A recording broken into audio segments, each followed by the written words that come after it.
This video is all in English. You can see the subtitles down here. After the break, you can choose to see the Arabic or the English subtitles. Just click on the CC icon on your phone or on your computer, and then choose your favorite language. Stay tuned. Greetings everyone, this is Ibrahim and you're watching the American English on YouTube. I have a special guest today, Rachel from rachelsenglish.com. Rachel is an English teacher and a brilliant accent coach. YouTube's #1 pronunciation channel for American English with over 1 million subscribers. Her videos unlock the secrets to sounding American and understanding Americans. Rachel's methods break down English into tips that work that you could use to make huge difference in your conversation skills, fluency, and confidence. Every video has subtitles. Today, Rachel and I are going to answer 5 very important questions that every English student needs to know the answer for. These 5 questions aren't chosen randomly. They are the most repeated questions that we receive from our students. If you pay good attention, this video could be the reason you're better at English. We're going to tell you how to be more confident, how to get more motivated, how to speed up your learning progress, how to have a strong grammar understanding, and how to start thinking in English today. Let's start with the first question. Question 1. Ibrahim, a lot of students want to learn English fast. Do you get this question from your students as well? What's your advice to them in order to really speed up their learning process? A lot of people might have some recipes that promise fast learning, but the recipe that you get from this video is not found anywhere else. In order to do something faster than others, you must avoid others' mistakes. If you know the mistakes that slow down other learners and you manage to avoid them, your progress will be a lot faster than you ever thought was possible. I will briefly give you 4 solutions that Rachel and I could explain more in future videos. Number 1. Be organized. Have your own word bank notebook, grammar bank notebook. Forget about all the PDFs and write down with your own hands. Set a specific time for your daily study and stick to it. More details on how to be organized with your study will come later. Number 2. Set realistic goals. It will be wonderful if you could learn English in a month, but unless you're superhuman, you probably will not be able to learn English in a month. If your goal is unrealistic, you will give up before reaching it, period. Number 3, eyes on the goal, feet on the ground. What do I mean by that? You should always keep your eyes on your goal, no matter what life brings onto you. Never lose sight of your goal. But please take your goal step by step and realize in order to reach your next step, you must first enjoy the current one. Number 4, believe in yourself.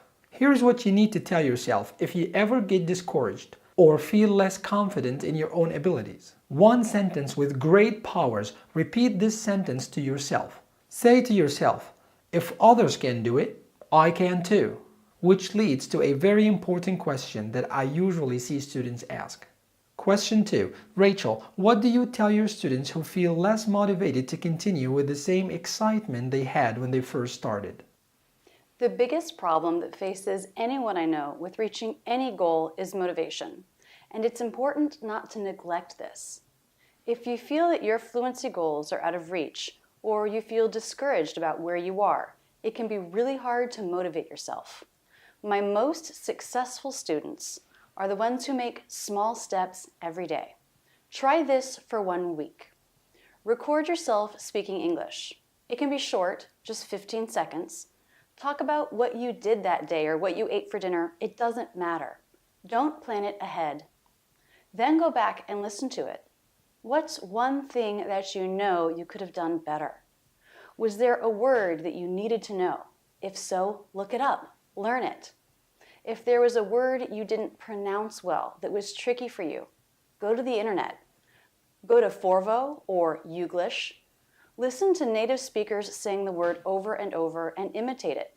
Say it out loud 10 or 20 times. It will get more comfortable. This doesn't take much time, and each day you're learning something concrete. That can really help with motivation. Another question I often get asked is, question 3. I sometimes get confused about which grammar tense to use. Ibrahim, what's the solution for this problem? This is a very important question that drives many students crazy. There's one thing I need you to know before I tell you the answer.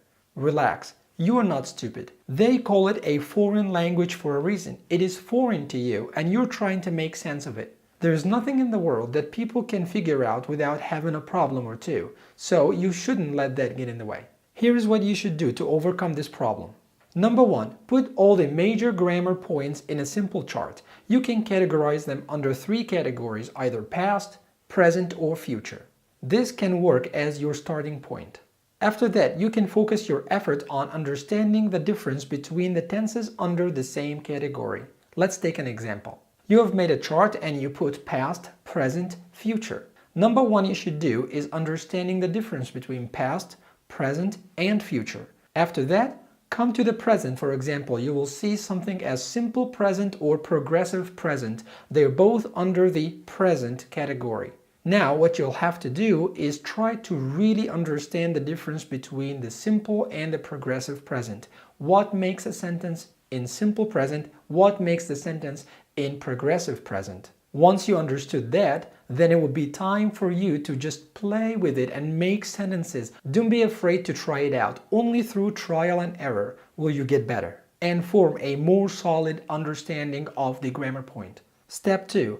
After doing that, you will have a good grasp on your weakness points. Congratulations! Now you know what exactly you need to focus your energy on.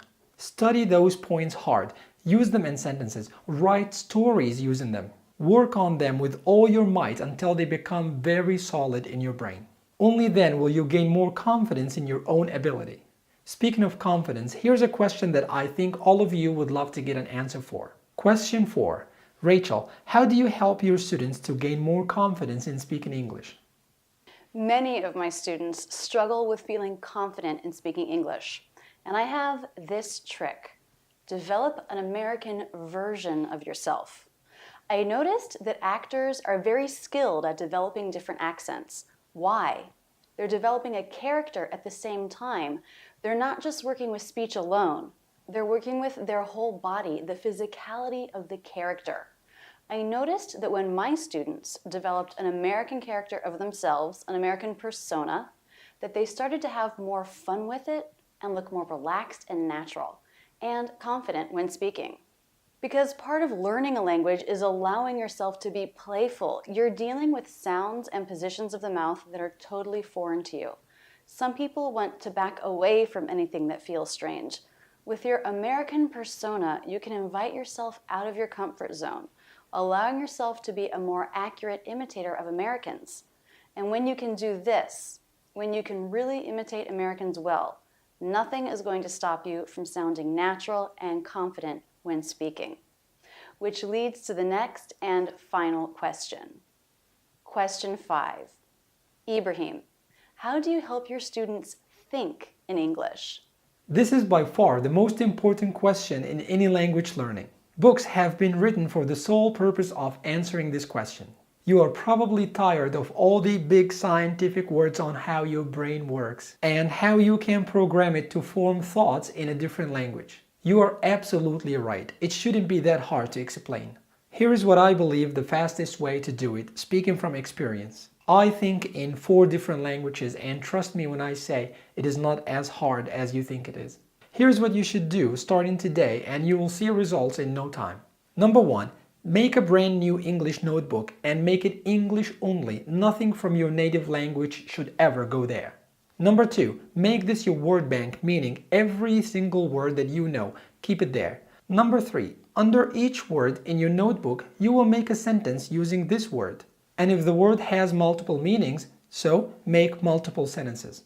Number 4, review a page or 2 from this notebook daily. Number 5, read English books, watch movies without subtitles, and most importantly, talk, and talk. And if you have nobody to talk to, no worries, you will always have yourself. Talk to yourself a lot. And if those around you call you crazy, so be crazy. When you have reached your goal, those around you who once called you crazy will suddenly have a new name for you. They call you a genius. Alright, so as we come to the end of this video, I'd like to thank you guys for watching. Be sure to like and share this video with others. And if you'd like to see more videos like this one, let me know in the comments below and tell me what questions that you need us to answer in future videos. Be sure to check Rachel's channel. You'll find the link in the description. Thanks again for watching. I'll see you in the next video. Assalamu alaikum wa rahmatullahi wa barakatuh.